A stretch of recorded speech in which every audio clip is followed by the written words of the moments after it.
need to answer during the ceremony? Yes, of course. You have to know every verse of Bhagavad-gītā by memory. Backwards and forwards. Yeah. Bābājī will just say, give me verse 24. No, I'm just kidding.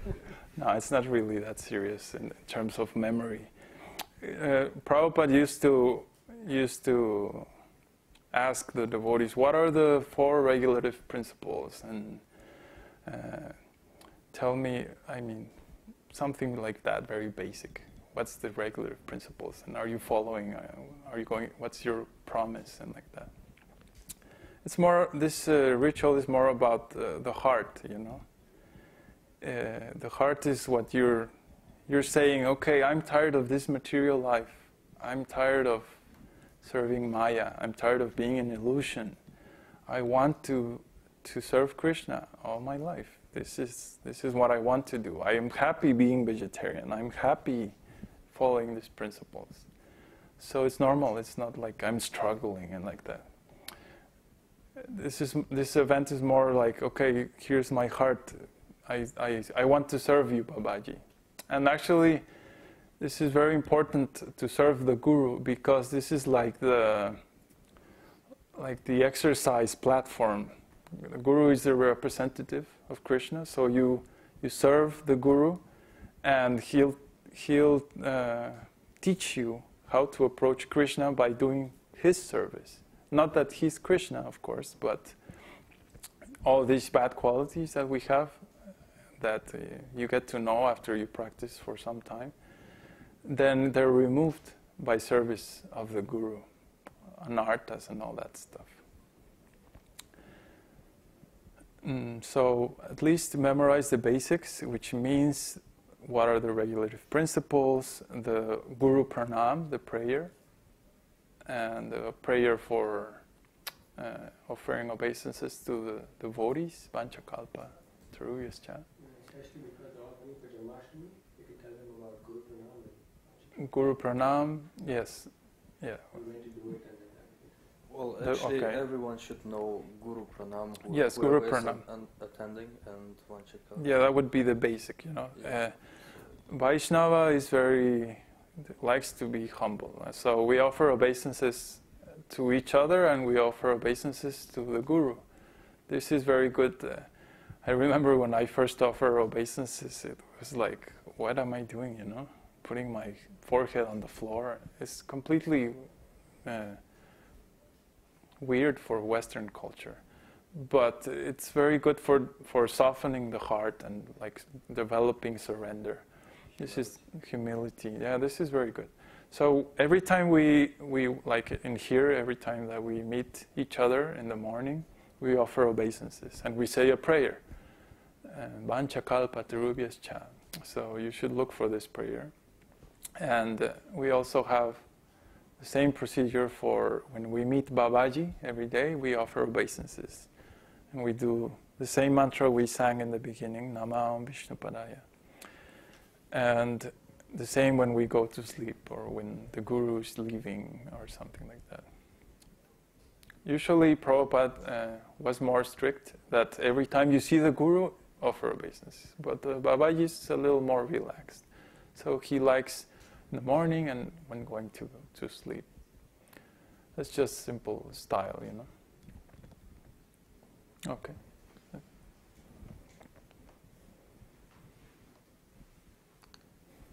Okay, who's next?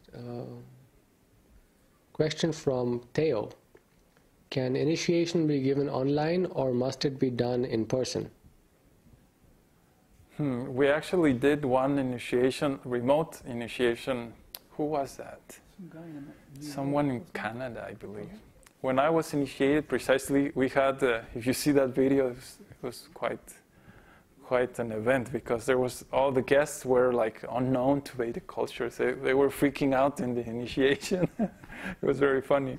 So one devotee couldn't do the flight and all that stuff. He was like poor.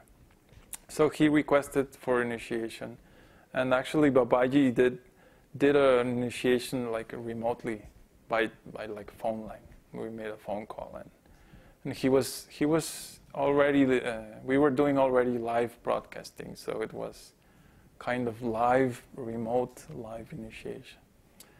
And that's if you can't, I mean, if there's no chance of being there, but of course it's so much better if you're there. It's one very, very important thing is to meet the Guru, you know. I had listened to Bābājī preach for like 6 months or a year at the beginning, and I knew I have to meet this man, you know. He speaks of amazing things, but I have to meet him. I would recommend this to everyone who's really thinking of initiation. And that not very nice example of that remote initiation, that devotee basically disappeared or something like that. So, well, that's what happens sometimes. Bloop. Yeah. Question from Jainamai Das. Sorry, from who? From Jainamai. Jainamai, okay. When you are in the journey to the US, for how many days will this transmission be interrupted? I don't know. I think we'll do it here while we're in Chile. I don't think much, because US has lots. I mean, the connectivity there is just double the speed. So I think we won't interrupt. Maybe one day at most.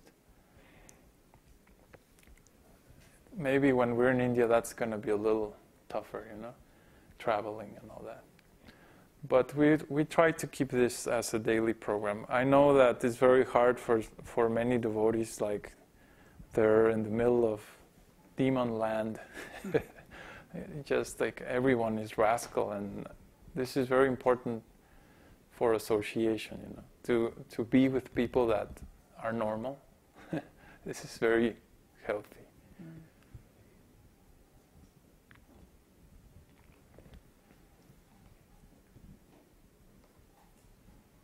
Question from Prasad. Does the initiated devotee change the Brahmin thread once every year?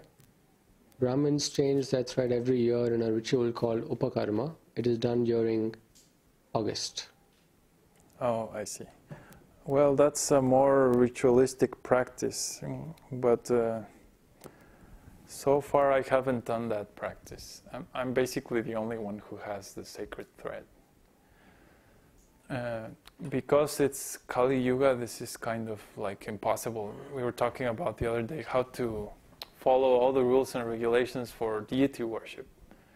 And if you read the instructions, it's just like too much, you know. It's too heavy.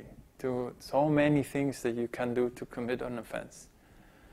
So because this is more of an esoteric school, and we are practicing more oriented towards Raganuga Bhakti,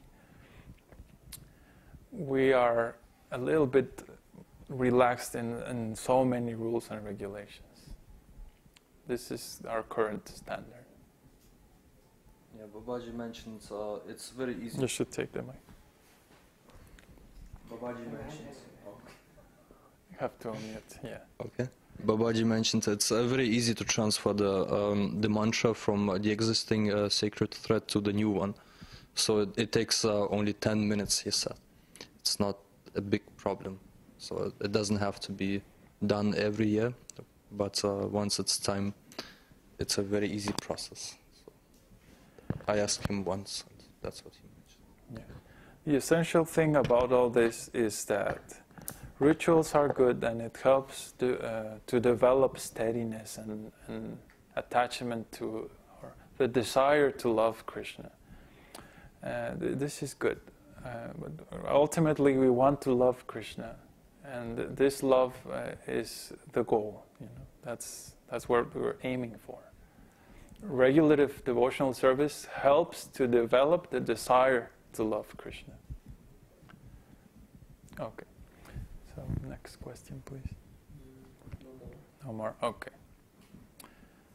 So let's chant.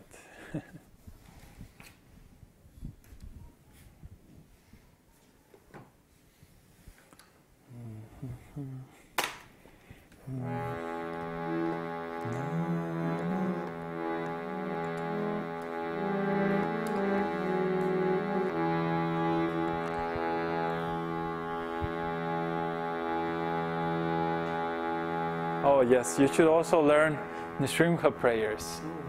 It's very important, yes. This is another required. Okay. Namaste Narasimhaya, Namaste Narasimhaya,